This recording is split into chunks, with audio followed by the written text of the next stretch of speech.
General knowledge, Indian geography.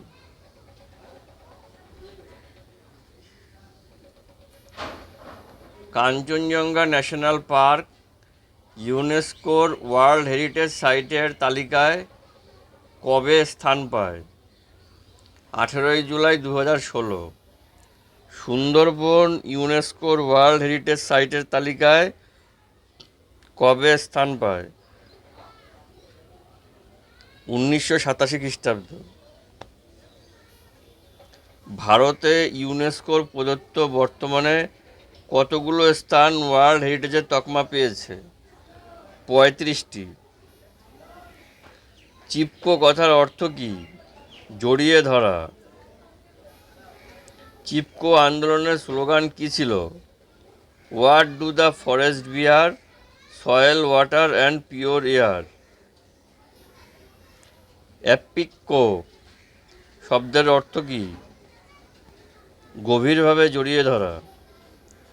Appiko আন্দোলন কবে শুরু হয়?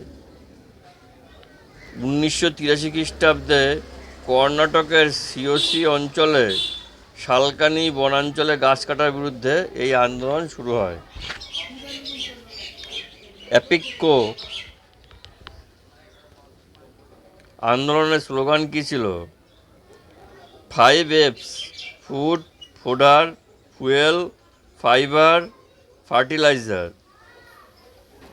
ভারতের প্রথম জলবিদ্যুৎ কেন্দ্রের নাম কি? দার্জিলিংয়ের সিদ্রাপং। সিঙ্গারেনি কয়লা খনি কোন রাজ্যে অবস্থিত? অন্ধ্রপ্রদেশ। নামধাপা ব্যাঘ্র প্রকল্প কোন রাজ্যে অবস্থিত? অরুণাচল প্রদেশ। সাইক্লোন বা অ্যান্টিসাইক্লোন কার প্রভাবে হয়? বাণিজ্য বায়ু। কোন নদীর তীরে শ্রীনগর অবস্থিত? ঝিলম। সম্প্রতি দার্জিলিং থেকে বিচ্ছিন্ন হয়ে একটি যে নতুন জেলা তৈরি হয়েছে তার নাম কি? কালিম্পং। বাংলার দক্ষিণে বঙ্গোপসাগরে জেগে ওঠা নতুন দ্বীপটির নাম কি? পূর্বাশা। এটা কিন্তু কারেন্ট অ্যাফেয়ার্সের ভিতরে চলে যাবে। দ্বারকেশ্বর ও শিলাবতী নদীর যুগ্ম প্রবাহকে কি বলে? রূপনারায়ণ। বাংলার সর্বাধিক বৃষ্টিপাতযুক্ত জায়গা বক্সাদুয়ার কোন জেলায় অবস্থিত?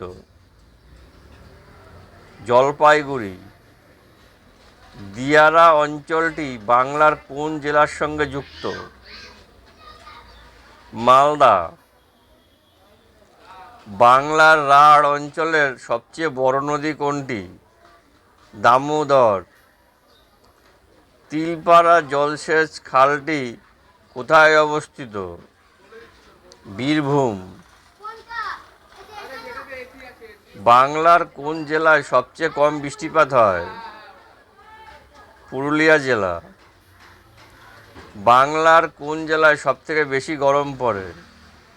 বর্ধমান জেলার আসানসোলে সবথেকে বেশি গরম পড়ে। ত্রাসের নদী কাকে বলে? তিস্তা।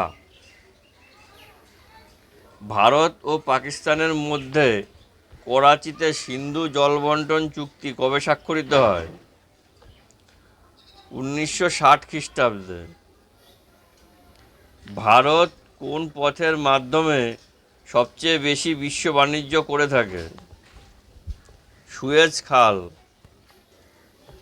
কোন রাজ্যের একটি শহরের নাম পহেলগাম? জম্মু ও কাশ্মীর। ভারতের কোন রাজ্যে সবচেয়ে বেশি নদী আছে? কেরল। ভারতের স্ট্যান্ডার্ড টাইম কোন শহরের স্থানীয় সময় অনুসারে গণনা করা হয়? এলাহাবাদ। ভারতের সর্ববৃহৎ রাজ্যটি ভারতের সর্বক্ষুদ্র রাজ্য অপেক্ষা কত গুণ বড়? 90 গুণ। যদি বায়ুমণ্ডল না থাকতো তবে আকাশের রং কী হতো? সঠিক উত্তর কালো। চ্যানেলটিকে সাবস্ক্রাইব করে পাশে থাকবেন। আর ভিডিওটি দেখার জন্য ধন্যবাদ।